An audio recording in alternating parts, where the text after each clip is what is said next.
ఇదేంటో చెప్పగలవా? ఇది తెలీదా సార్? అన్ని వస్తువుల్ని ఒకే చోటమే super market. Super market is super marketing. Let me tell you something. ఎప్పుడు ఏ సూపర్ మార్కెట్లోకి వెళ్ళినా మన చూపు రైట్ కార్నర్కి వెళ్తుంది. సో ఆ స్పాట్ ఈస్ వెరీ ఇంపార్టెంట్. అందుకే మన ప్రొడక్ట్స్ని అక్కడ పెట్టాం. చూపు తర్వాత మనల్ని అట్రాక్ట్ చేసేది స్మెల్. లెఫ్ట్ సైడ్లో చూడు. సో అక్కడ సువాసన ఇచ్చే ప్రొడక్ట్స్ని పెట్టుంటారు.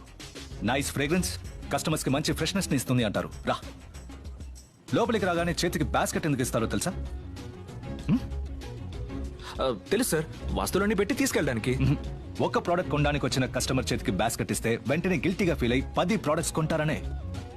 అదేవిధంగా ఈ థర్డ్ రోలో బిస్కెట్స్, చాక్లెట్స్ అని పిల్లలు తినే ఐటమ్స్ పెట్టుంటారు. వాళ్ళకి తీసుకోవడానికి ఈజీగా ఉండాలనే. అత్యవసర వస్తువులైన రైస్, పాలు, పప్పులు వీటన్నిటిని చివరన పెట్టుంటారు. ఎన్ని ప్రోడక్ట్స్ ని దాటుకుని అక్కడికి రావాలి కదా. సో నువ్వు క్యాషువల్ గా అటు ఇటు చూసి నీకు కావాలనుకుని వేరే ప్రోడక్ట్స్ ని కొనేస్తావు. ఈ సూపర్ మార్కెట్ లో విండో చూసావా? లేదు సార్. క్లాక్ కూడా ఉండదు. ఏ లోపలికి వచ్చే కస్టమర్ కి టైం పోయేది తెలియకూడదు. అది మాత్రమే కాదు, అన్ని సూపర్ మార్కెట్స్ లో లోపలికి రావడానికి ఒక దారి, బయటికి వెళ్ళడానికి ఒక దారి. కస్టమర్స్ కొనడానికి వచ్చినవి మాత్రం కొనుక్కొని వెళ్ళిపోకూడదు కదా. వీటన్నిటిని మించి బిల్ కౌంటర్ కి పక్కన పిల్లలు ఇష్టపడే ప్రొడక్ట్స్ ని పెడతారు. బిల్లు వేయడానికి లైన్ లో ఉన్నప్పుడు కూడా వాళ్ళ చేత కొనిపించడానికి.